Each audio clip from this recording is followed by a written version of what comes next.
사랑하는 성도님들 반갑습니다.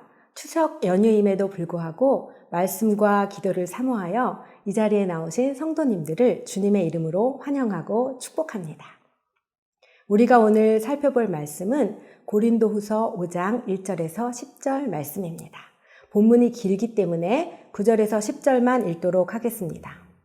그런즉 우리는 몸으로 있든지 떠나든지 주를 기쁘시게 하는 자가 되기를 힘쓰노라. 이는 우리가 다 반드시 그리스도의 심판대 앞에 나타나게 되어 각각 선악간에 그 몸으로 행한 것을 따라 받으려 함이라. 아멘. 오늘 말씀에서 바울은 성도들이 이 땅에서 재림을 기다리며 부활을 소망해야 하는 이유와 이 소망을 가진 자들이 이 세상을 어떻게 살아가야 하는지에 대해 말씀해 주고 있습니다. 1절에서 바울 사도는 주의 재림을 기다리면서 부활의 몸을 입기를 간절히 원합니다. 바울은 본문에서 이 땅에 있는 장막집, 즉 육신이 무너져도 하나님이 하늘에 지으신 영원한 집, 부활의 몸이 있다고 분명하게 말합니다. 따라서 이 땅에서 비록 육신의 연약함과 여러 가지 세상의 제약으로 인해 무거운 짐을 지고 살아가고 있지만 죽음의 공포로부터 오는 두려움을 이겨내고 하늘로부터 오는 처소, 부활의 몸을 입기를 탄식하며 간절히 사모합니다. 언젠가 하늘로부터 덧입게 될 부활의 몸을 간절히 바라는 것이지요. 부활의 몸을 덧입는 것은 썩어질 육신 위에 영원한 하늘의 집을 덧입는 것으로 4절 말씀처럼 죽을 것이 생명의 삼킨 바 되게 하려는 것입니다. 바울은 이렇게 부활의 몸을 덧입을 것을 확신하는데요. 5절에서 우리는 그 이유를 알 수 있습니다. 그것은 바로 하나님이 그 일을 이루시기 때문이며 그에 대한 보증으로 성령을 보내주셨기 때문이지요. 불신자들에게 있어서의 죽음은 전혀 알 수 없는 영역입니다. 그래서 세상의 끝으로 여겨지며 상상할 수 없는 두려움인 것입니다. 그러나 그리스도 안에 있는 신자들은 죽음을 전혀 다른 시각으로 바라보지요. 신자들은 죽음이 죄로 인한 결과이며 하나님의 진노의 결과임을 알고 있습니다. 그러나 예수 그리스도의 십자가 공로와 그 부활로 말미암아 죽음은 단순히 끝이 아니며 영광의 몸을 덧입기 위한 과정임을 또한 믿습니다. 하나님이 우리를 얼마나 사랑하시는지 그 예수 그리스도를 통해 알게 된 믿음의 사람들은 그래서 죽음을 끝이 아닌 또 다른 시작으로 바라보게 되는 것입니다. 그러므로 신자는 부활의 소망을 가지고 살아가면서 육신의 연약함이라는 현실을 이겨내게 됩니다. 육신은 점점 약해져가고 시간이 흐를수록 온몸에는 죽음의 기운이 더욱 짙어지지만 앞으로 주어질 부활의 몸은 영원한 것이며 쇠하지 않을 영광의 몸이기 때문에 믿음으로 이 두려움을 극복할 수 있는 것입니다. 그렇다면 이 땅에서 육신의 몸으로 살아가지만 부활 소망을 가진 사람들은 어떻게 살아가게 될까요? 첫째, 담대하게 믿음으로 행하며 살아가게 됩니다. 6절에서 8절 말씀인데요.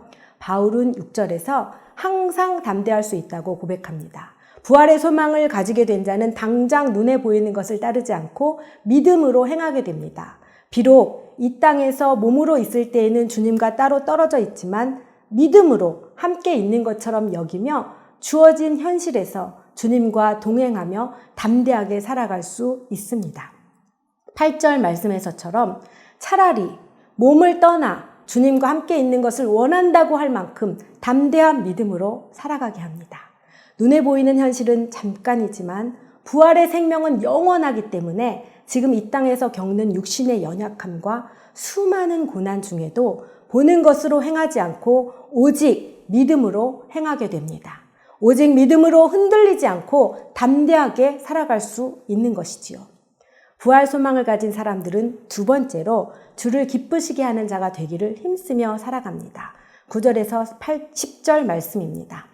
담대함을 얻은 성도들은 이제 몸으로 있든지 떠나 있든지 주님을 기쁘시게 하는 것이 삶의 목표가 되어집니다.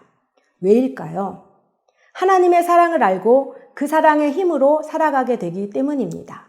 그래서 부활을 믿는 성도들에게 있어서의 관심은 이제 사느냐 죽느냐가 아니라 어떻게 사느냐 하는 것에 달려 있습니다.